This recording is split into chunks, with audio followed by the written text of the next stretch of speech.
On today's interview, I talk with Stefan Verstappen. Stefan has written many books, and today we talk about his book, The Master's Guide to the Way of the Warrior. We talk about how to stop being a beta cuck, take control of your life, and stop being a wimp.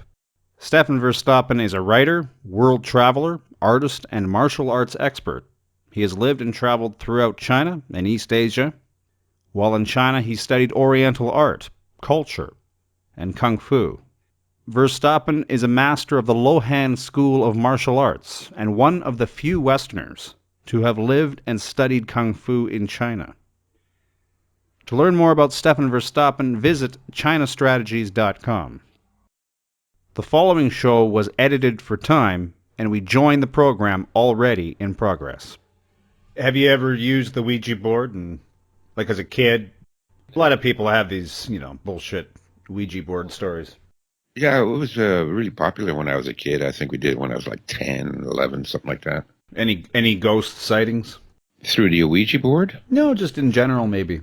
Who, me personally? Yeah. Yeah, but I don't believe in ghosts. So you've seen a ghost, but you don't believe in them?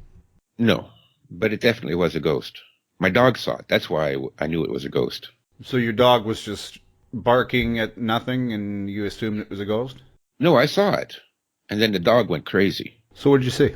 Well, okay, so it's late at night, because I'm really like a night owl, right? And so I'm taking my dog for a walk. It's middle of winter. We're out in a field. Now it's full moon, lots of snow. So, it's like almost daylight, in the wintertime with the moonlight reflecting off the snow. It's an open field, and it's just, there's nothing there. No trees, no bushes, nothing, right? And the dog's running around, sniffling through the snow, whatever, what dogs do. And suddenly, out of the corner of my eye, I see this old man standing in the middle of the field. I'm thinking, how the fuck did he get there? I mean, I have, really good perception. Nobody can sneak up on me or anything like that. I spot stuff from, a long way off, right? Suddenly, I see this guy standing there in the field. It's an old man. And the minute I saw him, my dog must have sensed something. She saw him, too, and she goes running around, and she's running in a circle around where this guy was, because now he had disappeared. But the dog is still run for about 5 minutes. Bark. I never heard her howl like that, row, row, row, and she was totally freaking out. So what was it? I don't know. Pretty sure it was a ghost. And turned out that the next day there was a funeral at the church right across the street from the park. So I think it was the guy from the funeral. But you don't believe in ghosts? No, I don't. So my initial thought was there must be a shadow being cast on the snow, or maybe there's a bush there. You know how that is, I talk about it in the book, about perceptional,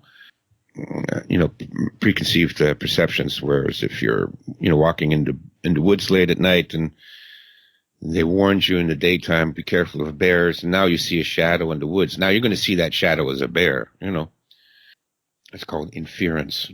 Or if you're looking for Bigfoot, you see something. Exactly. Then it's Bigfoot. That's what I tell people. I said, look, all these guys that say that, they're not lying, but they didn't see Bigfoot. They're telling you what they really perceived, but their perceptions were wrong, So, if you're looking for Bigfoot and suddenly there's something brown and running through the bush there, it's Bigfoot, and these people really see it because their perceptions have already been altered by their preconceived expectations. And so I thought, well, maybe, I don't have any preconceived expectations of seeing ghosts because, first of all, I don't believe in them. So I checked the area out. Was there a dent in the snow? Was there something? No, there was nothing there that would cast a shadow or in any way lead me to believe that there was a man there. And so if the dog wasn't with me, I would have ignored it. I would have thought, well, just, you get one of those, what do you call those filaments in your eye? You ever get those, where there's like a floater, right? I thought, well, maybe if it was me by myself, I would say, oh, it was just a floater in my eye and I just saw something. And I thought, I wouldn't expect to see a ghost because I certainly wasn't. I don't believe in them. But the dog's reaction convinced me it was a ghost because she saw it and she went nuts. So there was something there. Must have been a ghost. I can't think of another explanation. Yeah, And like, I've never seen a ghost. I don't want to see a ghost. I don't believe in them either. yeah, I don't believe in them, but I certainly wouldn't want. Well, I don't know. I think I do want to see a ghost, like because if I could see a ghost, then you still have to, you can't always trust your own senses, your own perception, right? Your brain can play tricks on, anybody that's done acid for a month will tell you how the brain can work like that. But if I really did see a ghost and it like was, talking to me or looking at me and all that, I would feel really quite relieved because that would certainly indicate evidence of life after death. You like assessing people. Yes. Would you say Trump knows the way of the warrior? No. If you're in a room with the guy, all things being equal, how would you assess him? How would you size him up? Oh, yeah. Good question. I look, the thing is, we talked earlier and you told me you've been in a lot of fights. So you get this stuff, right? Like, so let's say you're walking down the street and now you're in a bad neighborhood and you're surrounded by, 20 refugees and, you want somebody to have your back, right? Would you choose Trump? You think this guy's going to have your back? No. So is he a warrior? Just from talking to you, I'd rather have you have my back than Trump because you've actually been in fistfights.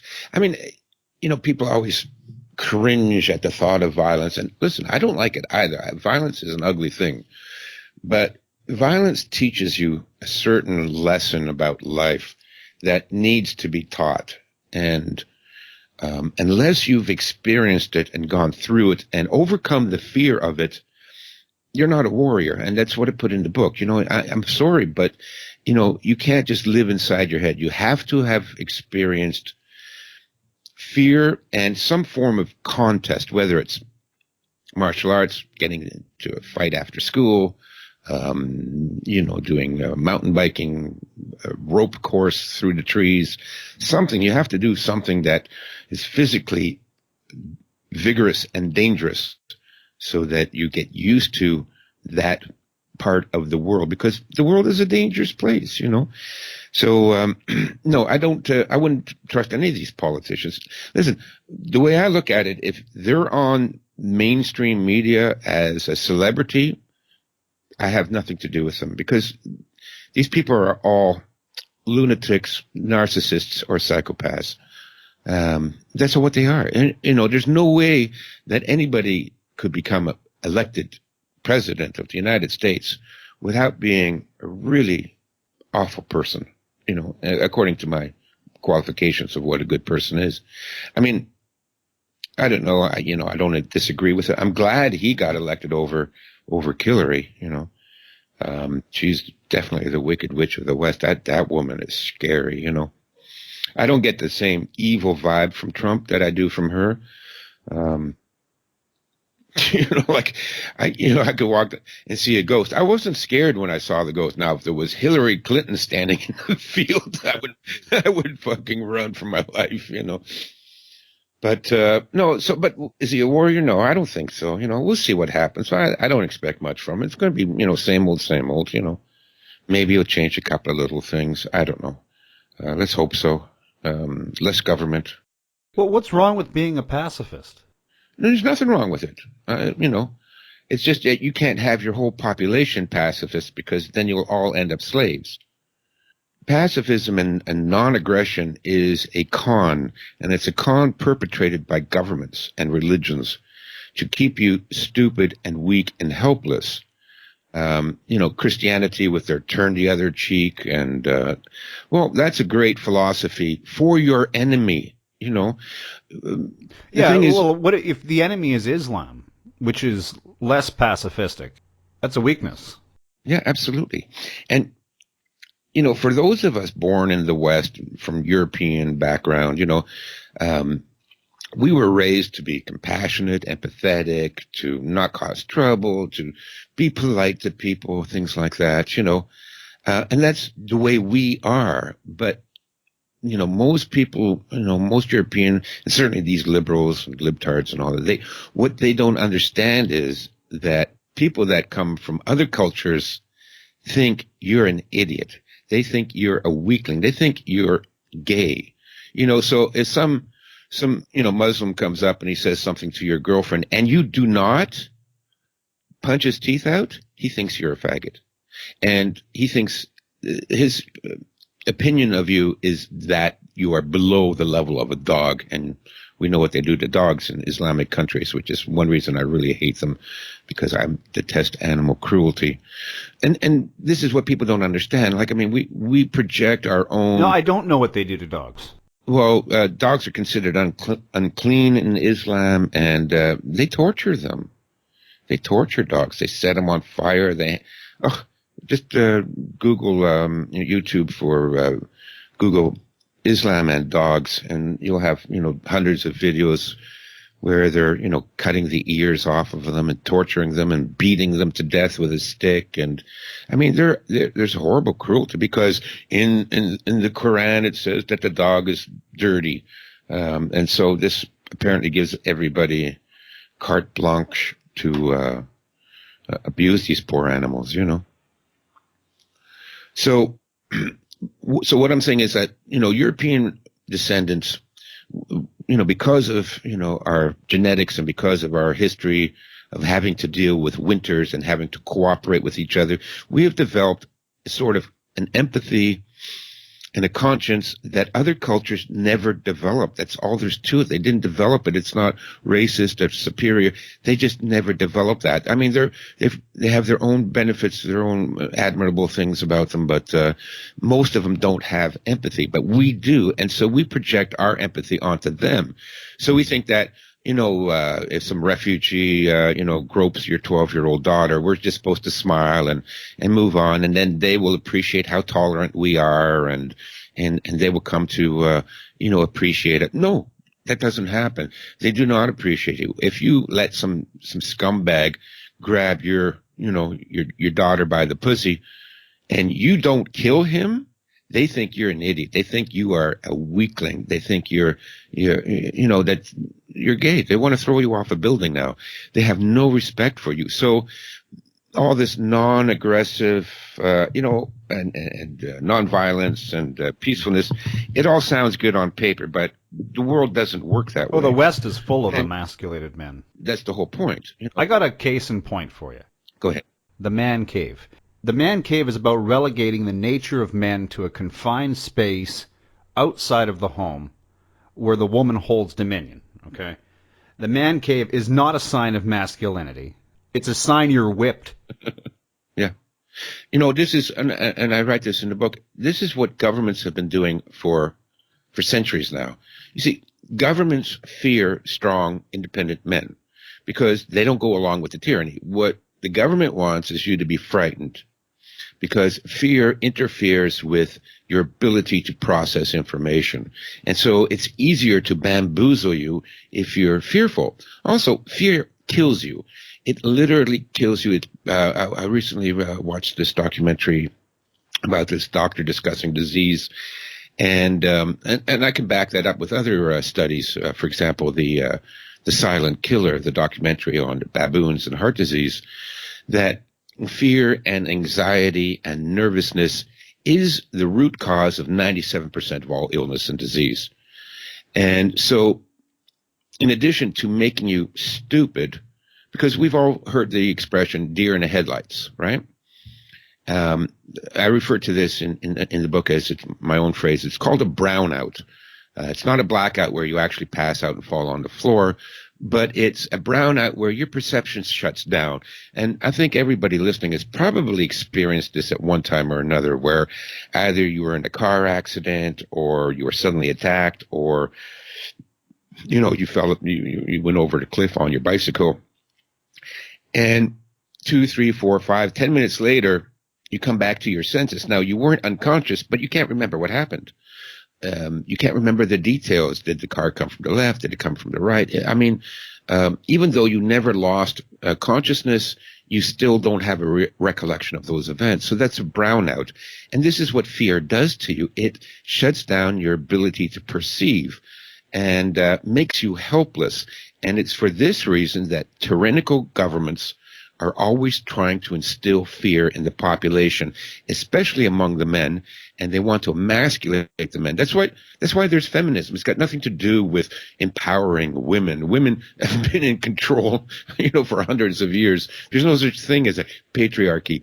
Women have always been in charge. What feminism is designed to do is emasculate men, to take away our courage, our self-confidence, our respect for ourselves, so that we're more susceptible to being paranoid and anxious and nervous and fearful and worried. And I can see this all around me, all my friends and, how are you doing? Oh, I'm anxious. I get panic attacks and this and that. Everybody's depressed and nervous and fearful. Look, this is part of the program. This is what the government and in collusion with religion and the media is trying to do to men. And the reason they're doing that is because fearful, emasculated men will not resist slavery. And they want us to be slaves. We are slaves. We're already slaves. And once they come through with the cashless society, we will be like shackled with, implants, for crying out loud. I mean, that's where they're going with this, because they're psychopaths, and that's where psychopaths always go. Look at Jeffrey Dahmer. He's the psychopathic mindset is epitomized by Jeffrey Dahmer. What did he want to do? He wanted to drill holes in the heads of the victims and pour in acid so he could melt their brains so that they would become living, mindless sex dolls that he can rape. That's what your government wants. That's what they want to do. Now, they're not actually drilling holes in your head. No, they're using, chemtrails, GM foods, SSRI drugs, antidepressants, media, television, smartphones. All these things are doing the equivalent of drilling a hole in your head and sucking your brains out. That's what all this stuff is designed to do. Look at all these people walking down the street with the smartphone. I see that all the time. They're zombies. They are zombies. And, the screen is sucking their brains out. This is all done on purpose. And it's done so that you don't realize how screwed up, how absolutely batshit, barking at the moon, insane our so-called society is. They don't want you to notice that because you're a slave. You're a mindless slave. That's what they like. That's why they're doing it. I interviewed Jeffrey Dahmer's roommates from when Jeffrey Dahmer served in the military. No kidding. Wow. Yeah, in Germany. Billy Capshaw. Huh. He thought he was a weird guy. I'm pretty sure it'd be pretty weird. Not quite as weird as having Podesta have statues of his victims hanging in his hallway. That's pretty weird too, What do you make of all that Pizzagate stuff?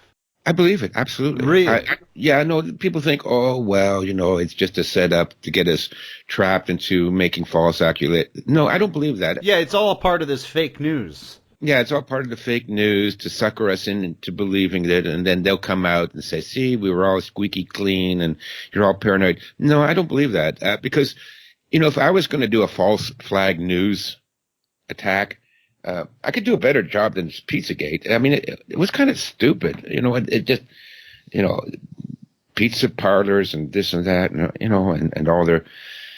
No, what I think happened is, and this is my hope for the future, is, the term, the law of stupid, the 4 laws of stupid. It was a essay, it's like a 20-page essay, written by an Italian mathematician. And basically he states that stupidity is something that is equally distributed throughout a society, and that the ratio is always the same.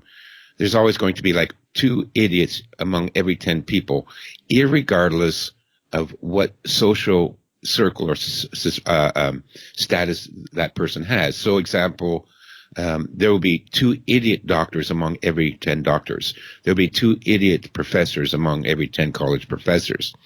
And that ratio never changes. And the thing about the law of stupid and stupid people is that you can't predict them. They are lunatics. They'll do things that will hurt themselves and everyone around them. Now, with scumbags, you can predict them because they're going to do things that hurt you but benefit them.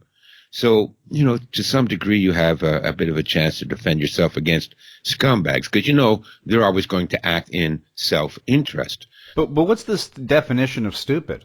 Is this an IQ measurement or just someone who deviates from what's acceptably normal? No, it's an IQ measurement. It's hard to describe stupid because I've seen it too. Exactly. It's interpretive. Yeah, it's interpretive. For example, a good friend of mine, his brother is a leading expert in hypnotherapy, world-renowned expert. This guy cannot tie his own shoes. He's agoraphobic, so for him to walk a block to the corner convenience store and pick up a quart of milk takes him like 2 days to get ready for it because it's just too overwhelming. So what is that? You're an expert in hypnotherapy. Now, the only thing hypnotherapy is good for is erasing phobias. It's not really good for anything else, but it does a pretty good job in getting rid of phobias. And Listen, I did hypnotherapy. It works. Yeah.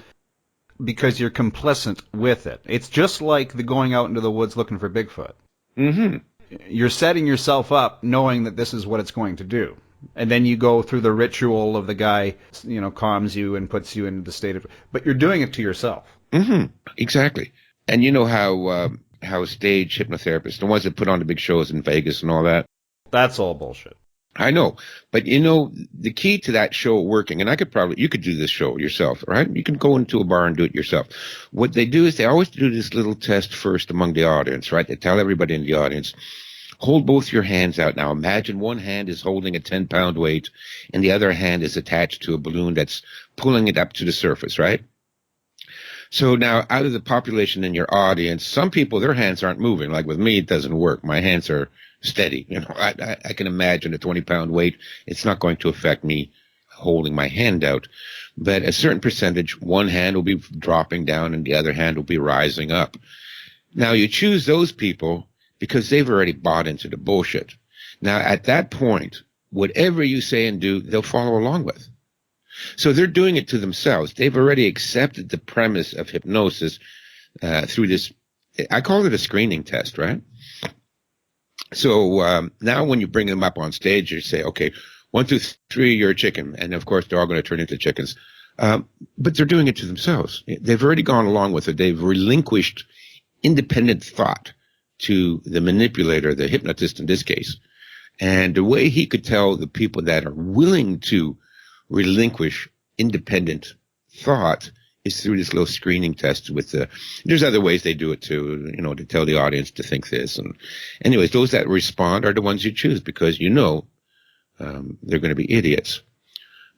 So the law is stupid. And I think what's happened with Pizzagate is I really think these people are idiots. And they let this get out through the emails.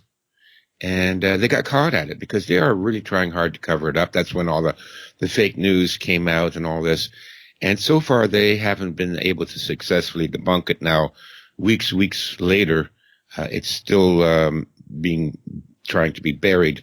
So I think it's real. I think if it was a false news story to discredit the alternative media, it was a really stupid plan. But I think people like this Podesta idiot, I think they really are that stupid, and that they would, send each other emails about with their vague coded language. I think they're that stupid, and I think they got caught. And the reason I say this is my hope for humanity is that, we have all these evil forces at work trying to create a world government. We know that. We know they're psychopaths. They got billions of dollars. They have thousands of experts, assessing the human population and human psychology. And what was that stupid word thing that they were doing? What was it? The ones that neurolinguistics. Yeah. So they got all these experts analyzing us, trying to figure out every weakness of the human psychology so that they can, manipulate us and undermine our characters. And it seems that, they're pretty far along their path to total world tyranny and domination. But the thing is, they still are subject to the laws of stupid. So within all these billions of dollars funded, well-funded secret societies and Skull and Bones and Illuminati, well, whoever you want to blame for it all, there's going to be a certain percentage that are just dumb as shit, and they're going to fuck it up. And that's my hope for the world, that stupid people will save us. The stupid people that are working on the side of evil, and they'll expose themselves, and they'll do things that will just screw them up. And Pizzagate is one of them. And I think Trump is the law of stupid, too. I think Trump was set up to be, a distraction, a buffoon, so to drive votes to Hillary. And I think the people that set him up were too stupid to realize that people would actually vote for him. And I think Trump made a deal with the Democrats that, sure, he'll go along with it. They'll set him up. He'll say a bunch of stupid things, and everybody will laugh and vote for Hillary. But I think what happened with Trump is that when he saw 30,000 people showing up at his rallies, it went to his head. These psychopaths eventually turn on each other. So long as they can unite to, suck the blood out of the rest of the population, they will cooperate. But ultimately, they will turn on each other, and that's how they always bring themselves down. So I think what happened is, 30,000 people showing up for his rallies got to his head. I mean, of course, he's a narcissist. So I think he said, look, I really have a chance of being president. I know I was set up to be the fall guy to take a dive in this election, but look, everybody loves me. I think he went back on his deal with Hillary. I considered that too, because she had been at his wedding, so they seemed to be on sort of friendly terms. He was saying things that were a little ridiculous and uncharacteristic of his personality, actually. Yeah. So I considered the very same thing. But, then the attacks on his family started to happen, and the sexual predator stuff. And that's when I thought, okay, well, there's no contract between these two, because I don't think he would allow it to go that far. No, he wouldn't. Yeah, that's my read on it, too, because, my first book is the 36 Strategies of Ancient China. You've written a lot of books, actually. I'll name some here. The Art of Urban Survival, The 36 Strategies of Ancient China, Blind Zen, A Master's Guide to the Way of the Warrior. How many? 8, 9? 8. It's hard to tell because I usually just count my Little Warriors program as one book because it's 2 books, one for the kids and one for the teachers, which is, how to teach your children not to be abused and abducted and try to instill some of these warrior characteristics in young children, try to reverse the trend of our educational system, which is, designed. Look, they've succeeded in raising, 2 generations of morons, Generation X and the millennials. Sorry, guys. I know there's a few of you that are pretty smart, and I know a few of you like that, but really, they're idiots and cowards. And completely incapable of self-reliance, which is, of course, the whole point. Again, this is what the state wants and their tools, which is religion, that's what the religions want. That's what Christianity and Islam and boom, boom, boom, boom. The New Age movement, so ridiculous. That's what they want. So Little Warriors was meant to teach people, little kids, how to avoid being abducted by strangers, being molested, being groomed. So it's 2 books, but I count them as one. So 8 books, I think. 7, 8. So I did a lot of research on strategy, and I consider myself a bit of a strategist, So I've been trying to analyze this whole Bush-Clinton dichotomy since it began. It just didn't make sense to me. And then especially since the media everywhere in the world is so against Trump. You see, you've heard of the banned in Boston phenomenon. Have you ever heard of that? Okay, so this is a story that goes back, I think, to the 1920s. There was a stage play, and the stage play, I don't remember which one it was, but it was there was something racy about it, in the 1920s. I mean, if you showed a calf in the theater, that would be considered racy.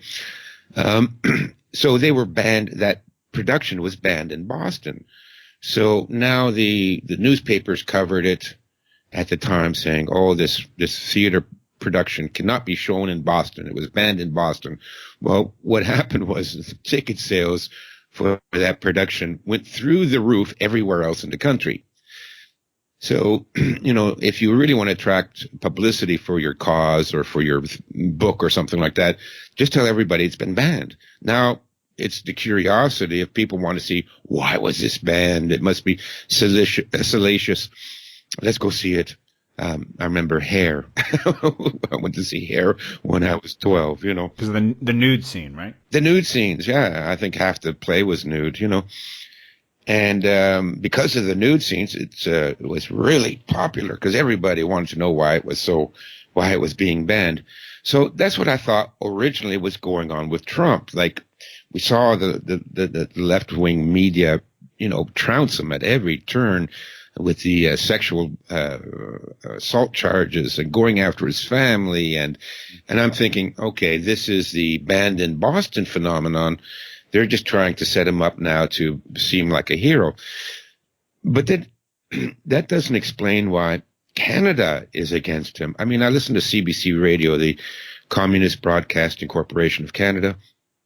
I hate the CBC. Oh, God, I hate them. Do you know that we, as taxpayers, put in 7 cents on average per day into the CBC? Mm-hmm, mm-hmm. I know they were talking about cutting them off. Yeah, cut them off. They are the Pravda of Canada, for Christ's sakes. The time they go, they're China, Tokyo Rose, for crying out loud, I enjoy radio, too. I enjoy radio, but I can't stand CBC. And then I'm listening to CBC, and even, like this hour has 22 minutes and all these other shows, everybody's going after Trump. Now, to me, this doesn't make sense. If this was a banned in Boston type of publicity stunt, then I can understand it going on in the States. So, we'll get all these libtards to demonize Trump. Trump's really our man, and then they'll vote for him thinking, that he's going to be against the mainstream media and against the powers that be in Washington. But why does Canada demonize him? We've got nothing to do with American politics. They're not influencing Canadian voters to vote for Trump. Why is the BBC demonizing him? And I'm pretty sure if CBC and BBC, then Australia, New Zealand, France, Germany, Holland, all those other countries will be demonizing him too. So I can't understand this from a strategic point of view. The only thing that would explain it is Trump reneged on his promise to take a dive, and now they're really after him. That's my only the way I can read it. The day after he was elected, I was grocery shopping, and this openly gay stock boy, he was talking to his coworker, and he was saying, "I would like to see him get assassinated." And I thought, that's not cool. But it's acceptable to talk about the assassination of Donald Trump. That's okay. From so-called liberal people. Yeah, no, the irony is just overwhelming for me. When I was young, I was like a communist. I was... I detected that, yeah. I used to sing the praises of communist China. I said that, Israel turned desert into farmland. I was campaigning for the NDP. I was one of the first 100 members of Greenpeace. That was there. I was in Vancouver. I signed up there. And so, to see this now turn into what we see now, that they are the fascists. The liberals are the fascists. It's just... And they're like McCarthyists, too. Well, I don't think there was anything wrong with McCarthy. I think McCarthy was a hero. But they're worse than McCarthy. They're worse than all these guys. I can't believe it. But then you see another precedent. One of my articles that I wrote for the Trans Journal with Gerald Celente. It's called "Historical Cycles: Are We Doomed to Repeat the Past?" And we are. We're doomed to repeat the past. So an example of what's going on now, you can see in the Cultural Revolution in China back in the 60s. And it started off with political correctness and feminism. And then they got more and more radical, more and more radical, more and more radical, until it reached a point that high school students were torturing and beating to death their high school teachers because they had a book on history on their shelves. You know, it went absolutely insane. It was this thought crime, and that's what's really insane about these liberals is they will kill you for what you think. Me personally, I don't care what you think. I don't care what you believe. I don't care about your politics. I mean, if you go out and you start hurting dogs and children and animals, and yes, now I care. It's your actions I judge you on. If you hurt something or if you destroy the environment. But liberals will judge you on your inaction. Exactly.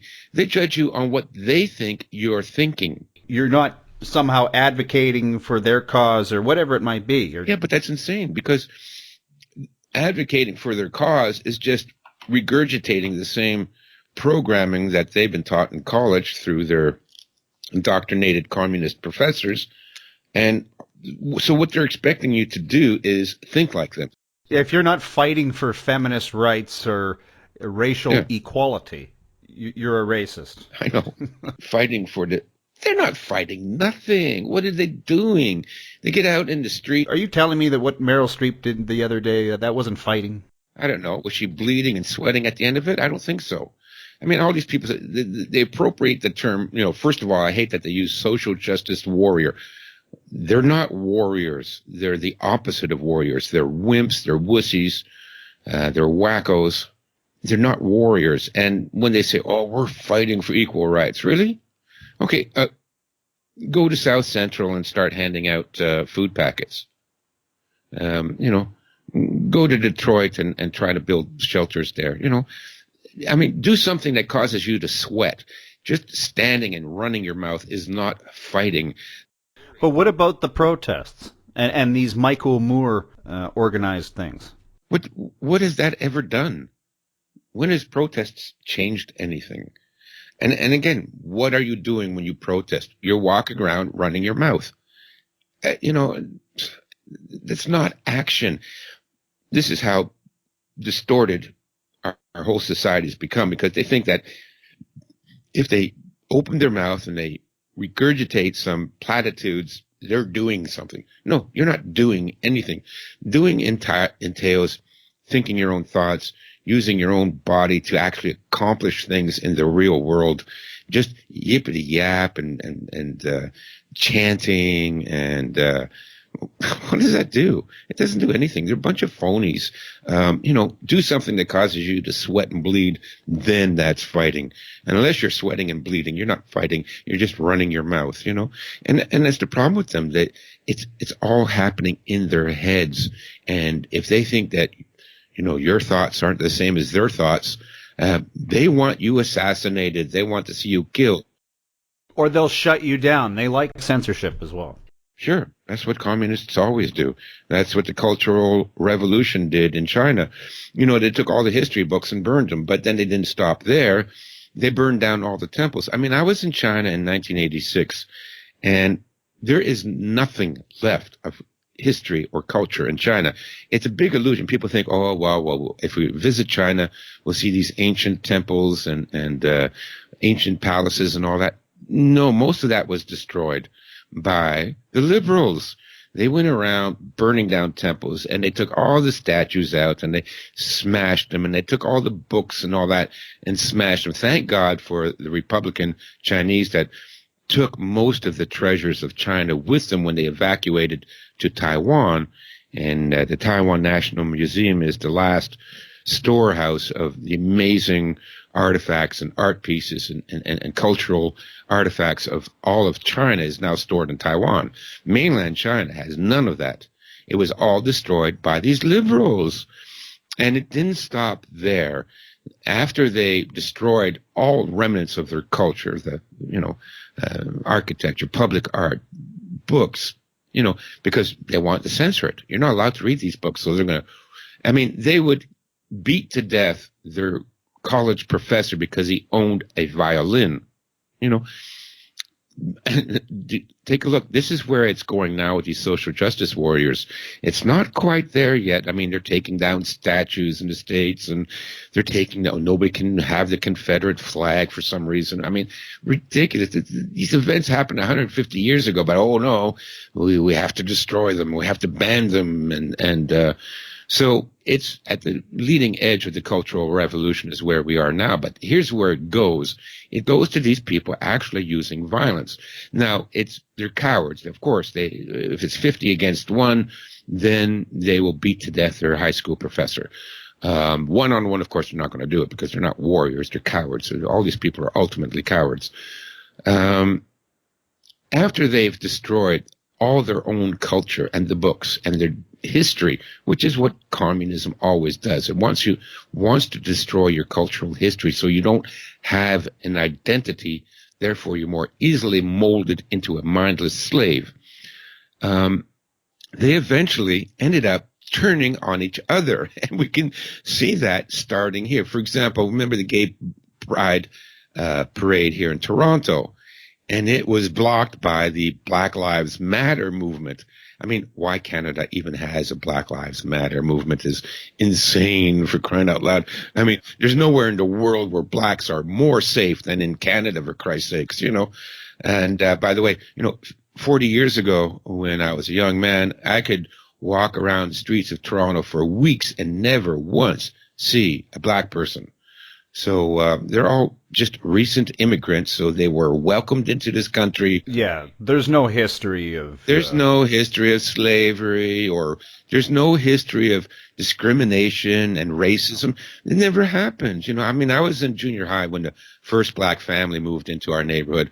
We had never seen a black person before. I was 13, 13, 14.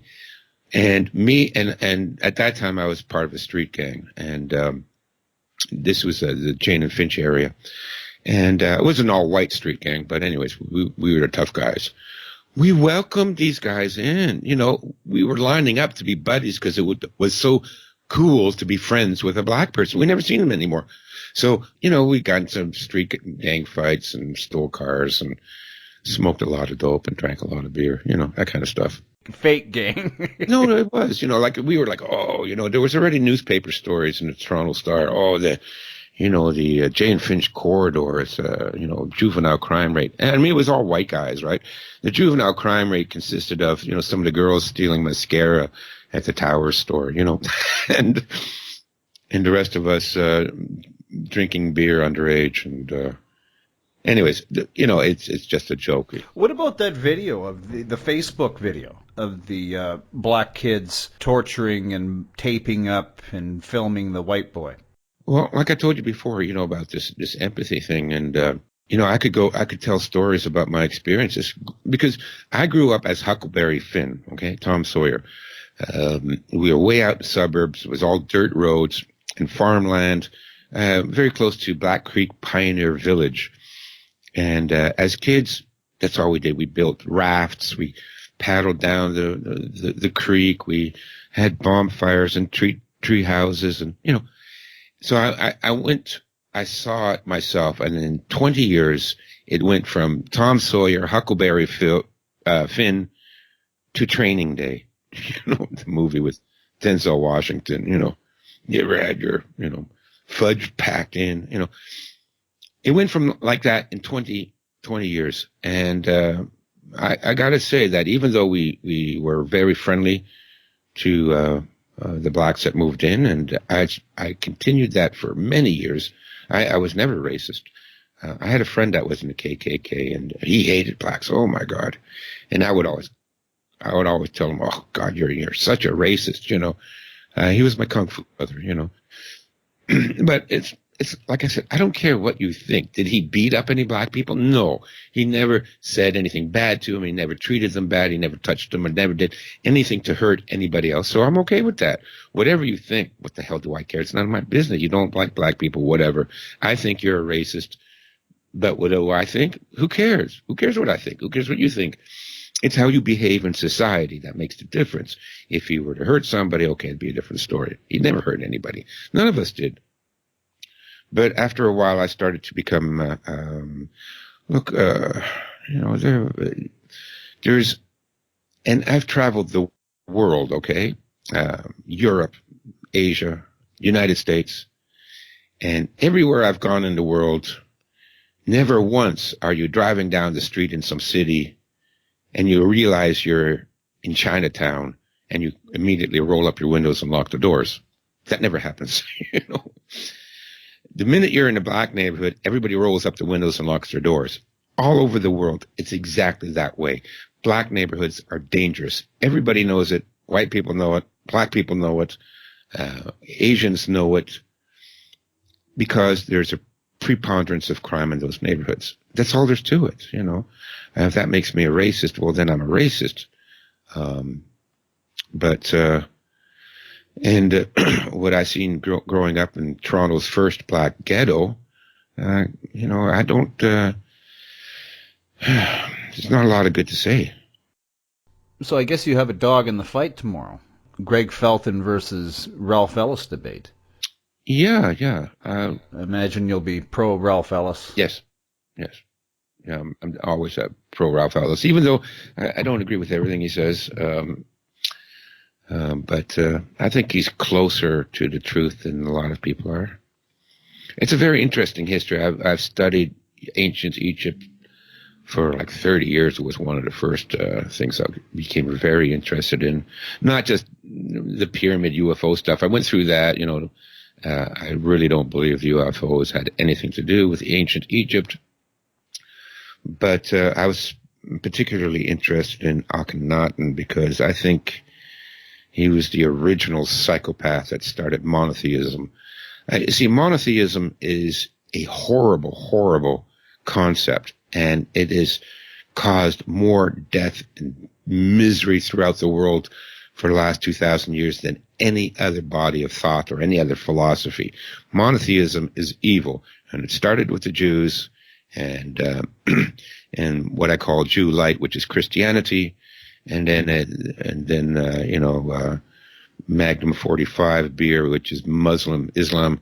I mean, these three religions are horror and have caused nothing but horror and destruction on this planet. And we can trace down this whole concept to, you know, the arch psychopath Akhenaten. So, yeah, I think he's I'm trying to trace it back earlier. Yes, I know the Zoroastrians probably came up with monotheism before Akhenaten. Maybe that's where Akhenaten got it from, but certainly he is the father of Judaism, that's for sure, you know.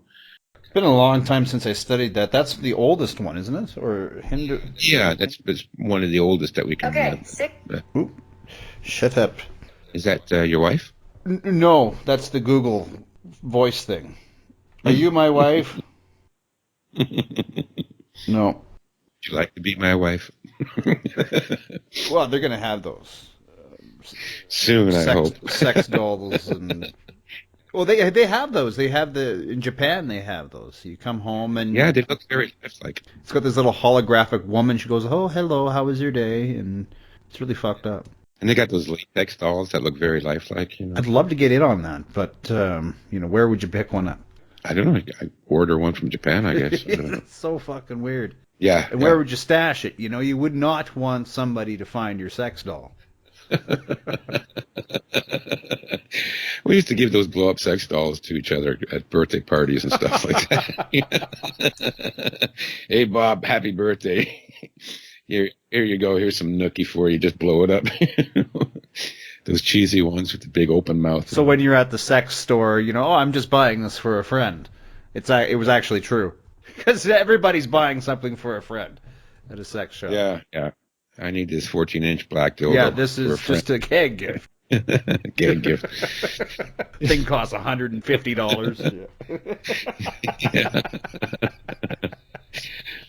Yeah, I personally, I wasn't embarrassed because, like I said, I don't care what people think. I don't care. You think I'm a pervert, whatever.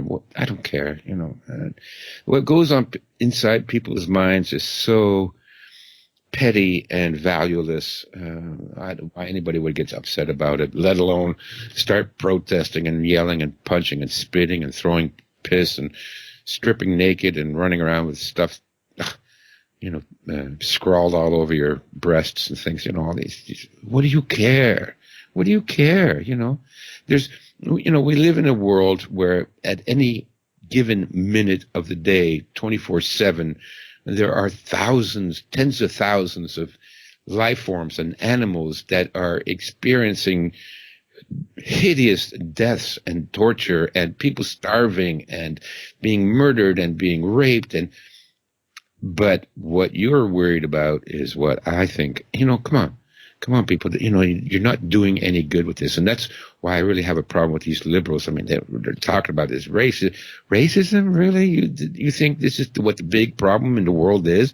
That some guy in his mind doesn't like somebody else. This is, first of all, everybody's entitled to hate who they want. I'm sorry. If you want to hate Jews or blacks or whatever, or Muslims, go ahead, hate them. It's not my business.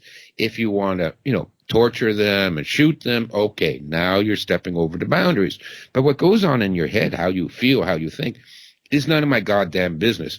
And so these people that are worried about, racism, sexism, this and that, why do you care what these people think in their head? There are people dying right now while you're standing around with your cafe latte and all that and feigning being so upset and offended by every word and every action. While you're doing that, you spoiled little prick, there are millions of animals and people suffering horrible deaths. But that's not our reality. There are many little bubbles of reality on this earth. And life in Africa is one way, life in China is one way, life here is one way. They are all separate realities. And it just sort of speaks to the Maslow's hierarchy of needs. We're doing so well that we're now dissecting the absurd. Exactly.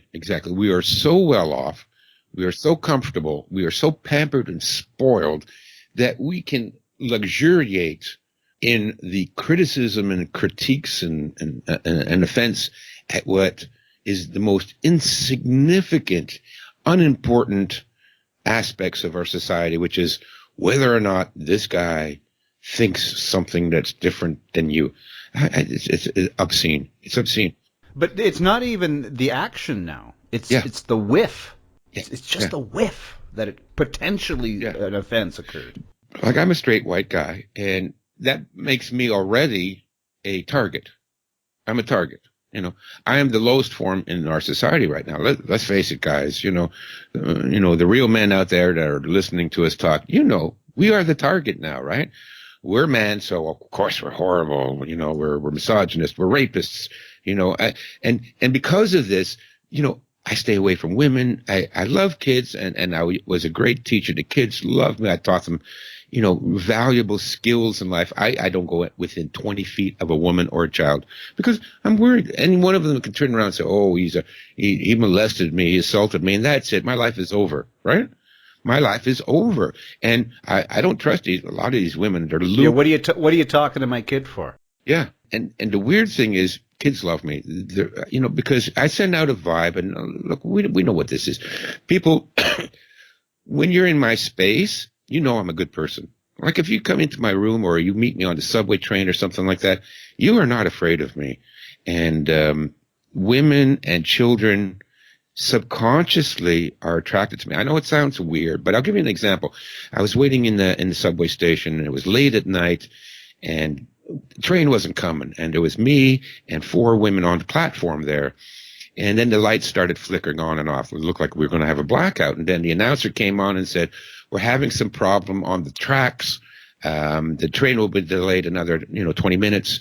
Please be patient. Now, all these 3 other women on the platform slowly started walking towards me. Like they just kind of drifted, until they were all within 5 feet of me.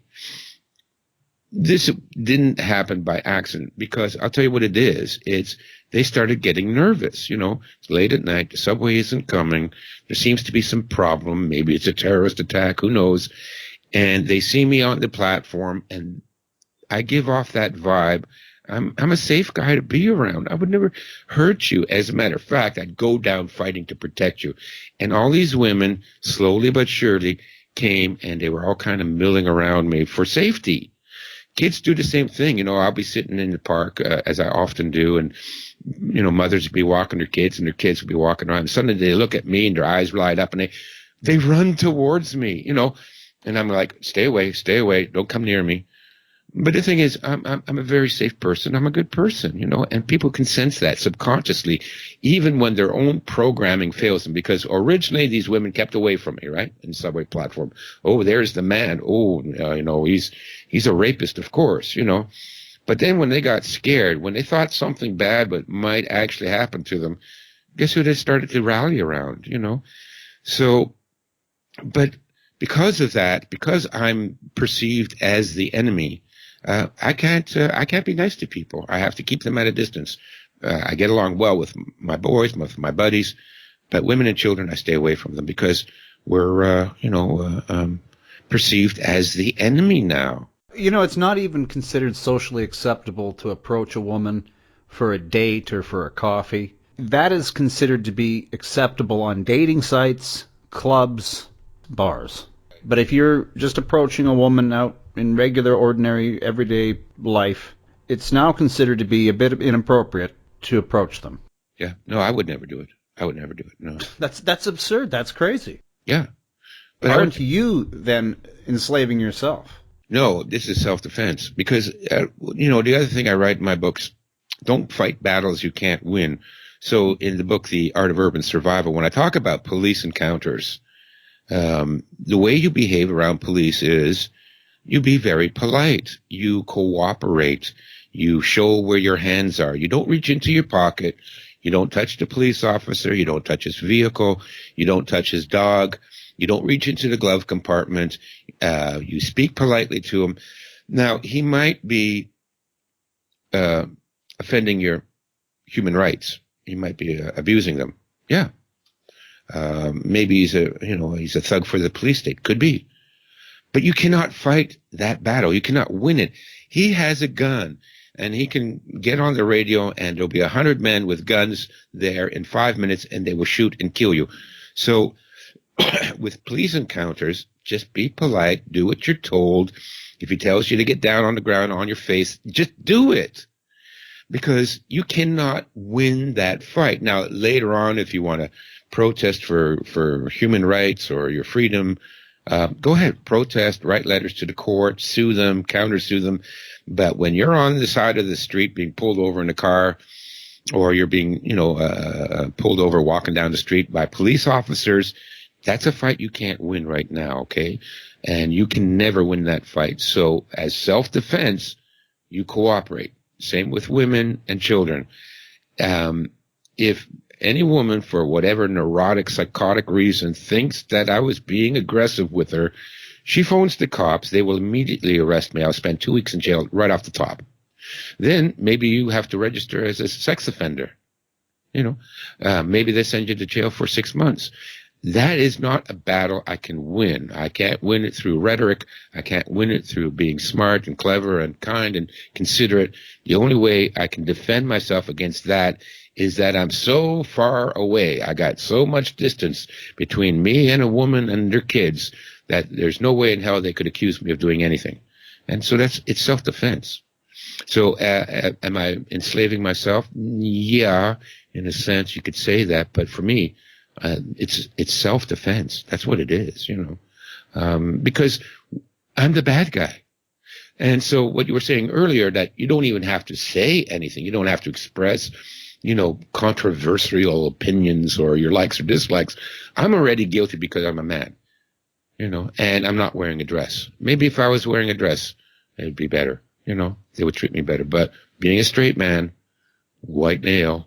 Well, there was that story of that 37-year-old man, same age as me. Yeah. Who happened to ask out what turned out to be a 16-year-old cashier. Oh, yeah. And she complained to her boss. Next time he was in the coffee shop, the police showed up. Sure. Now, 16 years old is a bit young. Yeah. No doubt about that. Tad inappropriate. But did it require bringing in the police? Well, if he touched her or grabbed her or pulled her into a room or something, yeah, call the cops. Throw the book at him. I mean, I have no patience for anybody that would be sexually aggressive towards a woman, a child, or even another man. No, I think you should, be punched in the nose at the very least. But asking somebody, again, these are just words. Words, sticks and stones can break my bones. These are just words. And behind those words are thoughts. And I don't think you should be persecuted for what you say or what you think. It's going there, believe me. Once they can figure out what you're thinking, they'll legislate that too. Yep, they will. So, that's the way the world is going. That's why, I keep promoting this sort of warrior ethic. It's going there anyways. We will end up there anyways, because that's the way, according to historical cycles, that article, what happens is we go through these 4 stages. The last stage is what we're going through now. It's just a total breakdown of society. Look at the end of the Roman Empire with the decadence and the orgies, and the end of the Greek Empire, and the end of the Persian Empire, the end of the Egyptian Empire, and numerous Chinese dynasties. At the end of the empire, you all have gay emperors. For some reason, once you elect a gay emperor, that is really and again, nothing against gays or anything like that. I mean, like I said, I have a gay roommate. He's a great guy, I have a lot of gay friends. I get along with them well. As a matter of fact, gays love me because I can joke with them. I like them. But when you have a society that puts them above everyone else and elects some emperor, that's pretty much the end. That's, after that, things break down. Then you have total anarchy. Not the good anarchy, but chaos in the streets. Law and order is gone. People are rioting. Crime is rampant. Pedophilia, prostitution, all that stuff just goes completely wild. Like all this feminism stuff is actually going to end in worse conditions for women. It always does, But what happens after all this lunacy plays itself out, and a lot of these people will get themselves killed too in the process. Everybody that's running around now protesting against Trump and doing all this nonsense. What eventually happens in all communist political systems is those people are what's termed useful idiots. So they'll send them out there to protest and throw urine at people. But once the communists have complete control, they're the first ones to get executed, So all this feminism and political correctness, well, go ahead and protest and cause a lot of trouble, because you guys are going to be the first ones to die when all this comes down. And the people that are going to survive are warriors, and the people that will rebuild are warriors.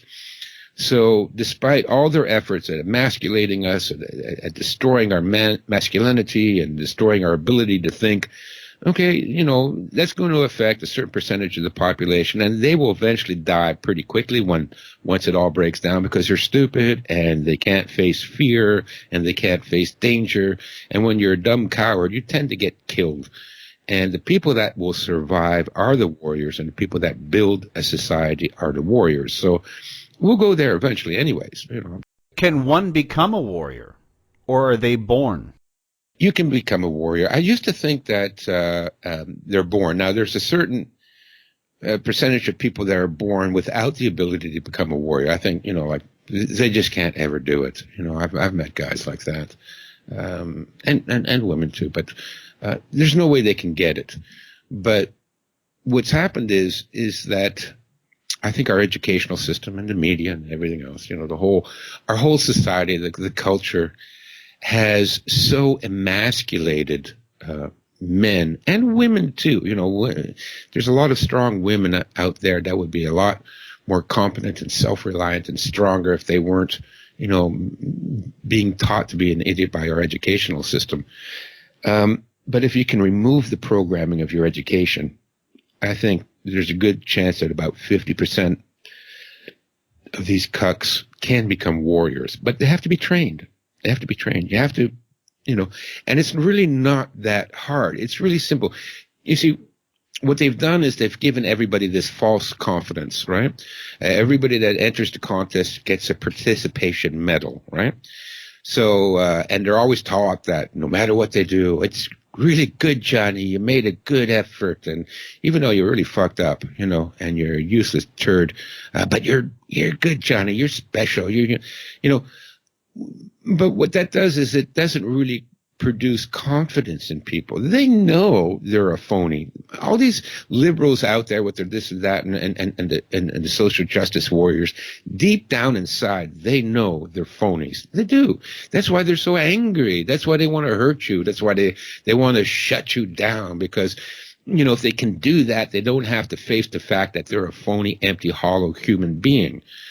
So the way to counter that is, baby steps. You give people challenges that they can succeed at doing. And if it's a small challenge in the beginning, great. But they must apply themselves to overcoming and solving that challenge.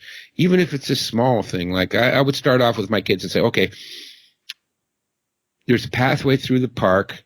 Go through the park and then come back. I'm talking about people that get lost, in the backyard. They can't find their way around, a large living room. And so I give them easy tasks, go through the park and come back. Okay, so did you follow the path? Yes. Okay, you made it there. Great.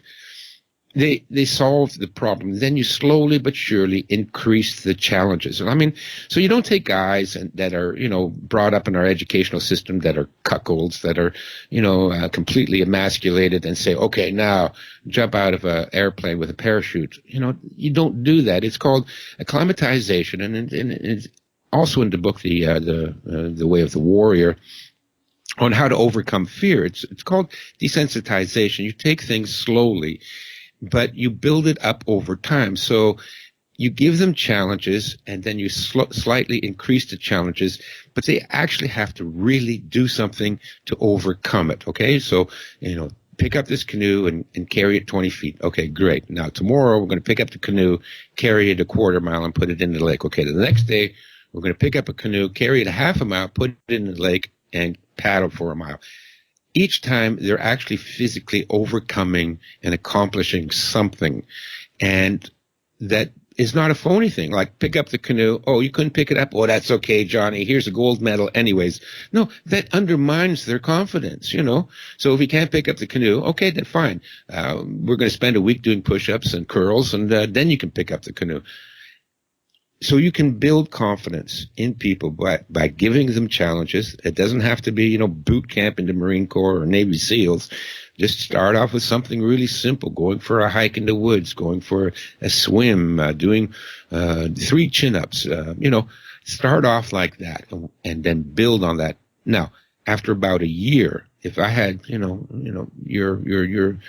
I was mentoring your 16-year-old son, within a year, this guy would have confidence. And I've done it many times. And most of my students, will sing my praises that I really helped them become an independent, self-reliant, taught them how to be self-reliant and have confidence in their own real abilities. It's not hard to do. Of course, we're not taught how to do that because, again, the state, the society, the culture doesn't want you to learn that. So instead, every failure gets a gold medal. So what are you doing? You're rewarding incompetence. So you continue to reward incompetence for the lifetime of a child going through the educational system. He comes out at the end. What is he? He's incompetent, of course. If you reward people based on accomplishment, a few months, a year, 2 years, that person is confident and capable. So very easy to do. But what about the stragglers, the ones that are just simply incompetent? Yeah, well, you can't help them. So, you try to make them feel good. Like I've never ridiculed somebody for not accomplishing something. Yeah, but in your experiences, even with children, I'm sure you're able to identify when someone's just a moron, a lost cause, lame, whatever the wording it might be. Sure, yeah. It's IQ. It really is a large part of it depends on IQ. You also, to really accomplish something, you need self-awareness. And I don't know how you quantify self-awareness, what the mechanism is. I'm really not sure. It's not just... That's almost related to IQ, too. Yeah. but if you're not aware of yourself, you can't accomplish anything, and that's, so these people, they're, is it a fault of IQ? Is it some sort of short circuit in the brain mechanism? They're not connecting to the frontal cortex. I don't know. But if they don't have that, you can't train them. Now, I think people with me, and I trained all my dogs. I've never had a dog on a leash. I think it's abusive for me to put the dog on a chain. That means I'm his master and he's my slave. I have a cooperative relationship with my animals. And when I train my dogs, I never beat them. And I think the same, it's always positive reinforcement. Okay, sit, good girl, here's a treat. That's how it works. So even though we have a certain percentage of our population that are idiots, I don't think we should tease them or ridicule them or bully them. Absolutely not. I would still always encourage them to do the best they can do. And if they can't accomplish as much as other people can accomplish, I don't care, but I will always try to encourage them what they can accomplish. And so nobody is hurt. And that is, the fundamental moral rule that I live by, and that is I don't do anything to hurt people, not emotionally, not physically, not financially. I don't steal. I don't screw them over. I don't tease them, yell at them, denigrate them, call them names. I don't do that because that's causing pain to people. And so long as I mind my own business and I don't cause any pain to animals and life around me, that's all I do. That's all I care about. What you think, this and that and the other. Who cares? Nobody cares.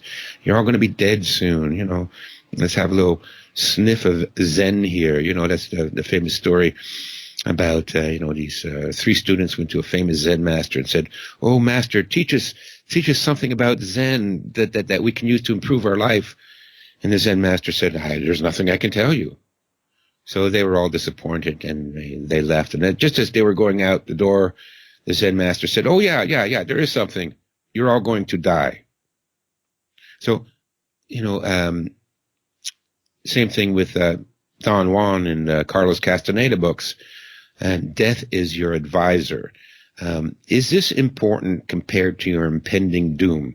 Because the fact is we're all going to die. Now, do you really think it's important to throw urine on people that are going to a party? I'm thinking of the deplorable, or you think any of this stuff is important compared to the fact that in 50 years you're dead and nobody cares and nobody will remember you and nothing you ever did in your life is going to mean anything? So is this something to get all worked up about? Yeah, but listen, when you're a teenager or in your 20s, you're not too preoccupied with death. At that point, as far as you're concerned, you're immortal. I was preoccupied with death because at that time, when I was in my 20s, I was reading a lot of Zen and Gurdjieff and Castaneda and shamanism and things like that. And I was aware of my mortality from an early age. And I think that inspired me to do the things that I did, because it was always a choice like, well, do I sit at home and watch TV or do I go out for a 20K bicycle ride? Well, what if you died tomorrow and the last thing you did with your life is sat like a mindless fat fuck sitting in front of a TV set? Is that how you want your last day on the planet to be? Or do you want your last day on this planet to be doing something that involves being strong and assertive and positive? So that's what prevented me from wasting away in front of a goddamn TV screen, or video games or whatever. If you're going to die tomorrow, the last thing you want to do is, reach level 7 on Medal of Honor, Oh, I'm telling you, man, I play Battlefield 1. The games are so realistic now. Oh no, I love what is it? I love those military games. I played some for a while. I haven't in years now. And Halo, I liked Halo. But seriously, is that the last thing you want to do with your life? I'll do an hour. No, but yeah, within reason, Yeah, exactly. I might but I'm do an talking about hour. guys that sit in their basement for 4 or 5 days playing this stuff, day after day after day after day. Really, do you want to die that way? The last thing you've done in your life is, instead of looking at the sunset, you're staring at a goddamn screen. So no, you should keep death in mind. But compared to a rice picker, one of the millions of drones out there, we're doing pretty good. Oh hell yeah, yeah, and we're squandering it. Well, that's true. Yeah, we're the cloud people, Mm-hmm. high on opinion, and Mm-hmm. fridge is full of food. I've been fortunate to have traveled both sides of the law, and I've seen how the rich live.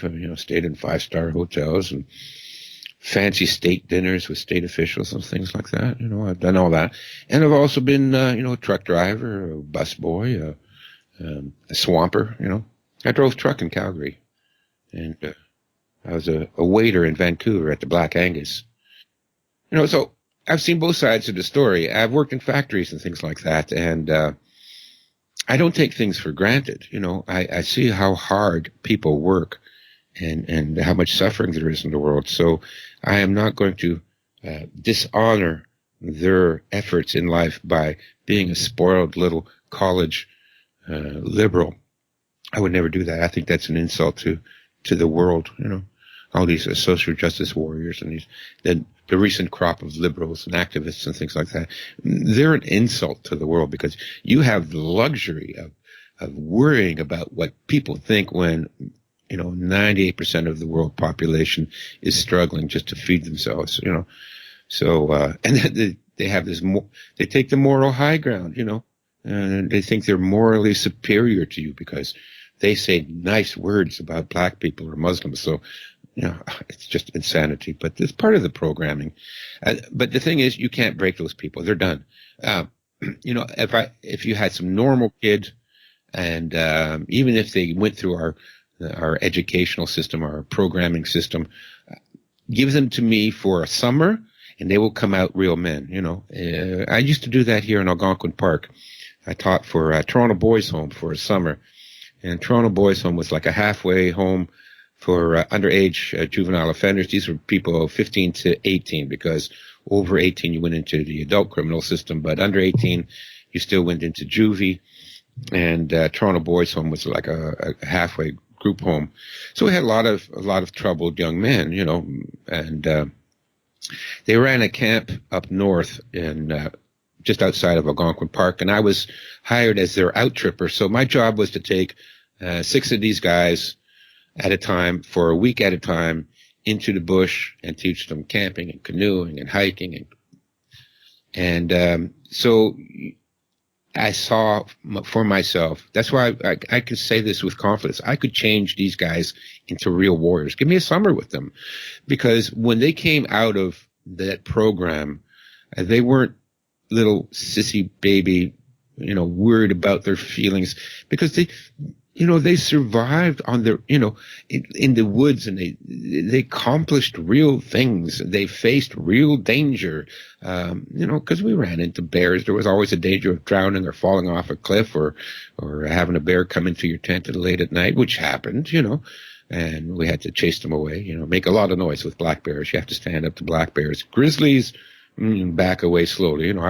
I hiked, in the mountains there in Alberta, in the Rockies. Ran into grizzlies, ran into cougars up in the mountains in the Sierra Nevadas, So you face danger when you go out into nature, but you have to stay calm and cool, and you survive it. But, a little bit of that goes a long way. And then all this other stuff doesn't seem so important. I found people that have faced and overcome death to be more down to earth and more real. So somebody that survived cancer, I have more in common with than somebody that just graduated from McGill University with a degree in social studies. I have nothing in common with those people. I don't understand them, and they will never understand me. But if they, survived cancer, we understand each other on another level now, and that is the level of reality, people. Reality. You're all going to die, and until you face death, you don't realize how good things are and how good we've had it. and how important it is to live life to the fullest every day, because you never know when you're going. And people that have not faced danger and have not faced death won't get this. So I've always gotten along really well with warriors, police officers, firemen, emergency services, people that face danger, and as well as people that have overcome life-threatening diseases and been in serious car accidents and things like that. There's something that happens to a person's persona when they see death face on, that makes a change in their mentality, and they become more mature, more reasonable, more self-reliant, more grateful, and more gentle. You know, they're not bullies. You're not a bully when you face death. People, these little spoiled brats that get a gold medal every time they have a wet fart, it's because they've never faced it, you know, and they will never understand that until they do. And again, that's part of the way of the warrior. I don't know if that makes sense. So, but that's death as an advisor. Carlos Castaneda. Well, I think eventually we'll cure aging and death. It'll be expensive. No, you can do it yourself. Visualization techniques. You can live forever? Not forever, but you can stay young for a long, long time. We know that the body replaces itself. Every cell in the body is replaced every 14 months, right? And the theory about aging, because I've studied this before, is that the telomerase DNA chain loses some of its end links, and this causes eventually the photocopy of our every cell to become slightly degraded, and that accounts for old age. When you run out of telometers, you're dead. Exactly. So, but we also we understand that the power of belief. There's a good documentary called The Placebo Effect, and everybody should watch this documentary because it shows conclusively through scientific data and evidence. I'm not somebody that I don't believe everything about science, but you know, at least give me a rational explanation and maybe a few facts, a few replicable, you know, experiments that I can conduct to verify your, you know, statements. Not that I believe everything in science, but I still, you know, prefer a rational explanation. Like with the new age, everything is, oh, it's all energy. Yeah, it's all frequencies, man. It's all frequency. It's all energy. Well, what energy? Well, you know, they don't know what they're saying when they say the word energy. They really don't know what they're talking about, you know. But if you were to say to me, well, because the human brain has a static electric charge that has a frequency of 7.8, which corresponds with the Holtzman resonance frequency of the outer ionosphere, therefore it's better to be regulating your mind or your brainwave patterns at 7.8 than say 15, which will cause you to be anxious and kill yourself at a younger age. Okay, well, there's a theory. And it's replicable. But the placebo effect shows the power of the mind in influencing physiology. So what you think can change the way your body grows and develops. And one of my students at the karate school was a cancer surgeon, very famous cancer surgeon here in Toronto, Mount Sinai Hospital. He's a Jewish guy, very nice guy. He was in his 60s. I was surprised he was still taking martial arts, you know, and he worked out like a son of a bitch, you know, 60 years old. He took these Krav Maga classes with me. And I forget what his name was, Morty. I said, you know, what do you think about your cancer specialist for, you know, 60 years? I said, have you ever seen people use visualization to shrink a tumor? And he says, yeah. He says, they don't know what happens. They can't explain it. He says, but there's a certain percentage, about 5% of cancer patients where they don't get any treatment for the cancer and the cancer goes away. And he says he doesn't know how they did it. It's meditation, relaxation exercises, and guided imagery. But he says in 5% of the cases, the cancer goes away and nobody knows why. So there's a lot of evidence to show that your mind can influence your body. So if you want to stay young forever, just visualize yourself growing younger and you will grow younger. Great show, Stefan. Well, thanks, Russell. How's the book going? A Master's Guide to the Way of the Warrior. It's going really good. There's articles all over the place. I'm doing, lots of radio interviews, and I've just come out with a hard copy edition. So if you want a real fancy looking book, the hard copy. I haven't even uploaded it to the website. I just got it here, but it looks really good. I mean, it's not the ultimate book on everything there is in the world, but it gives you a start on how to train your mind, how to train your body, your senses. It goes into strategy and tactics. For those of you who do study martial arts, I got a lot of sparring strategies in there. And what happens when you're in a real fight, what goes on with the nervous system and things like that, and how to train your mind to better handle violence and be a better fighter, be a better wrestler, be a better martial artist. It's all in there. So it's going very well.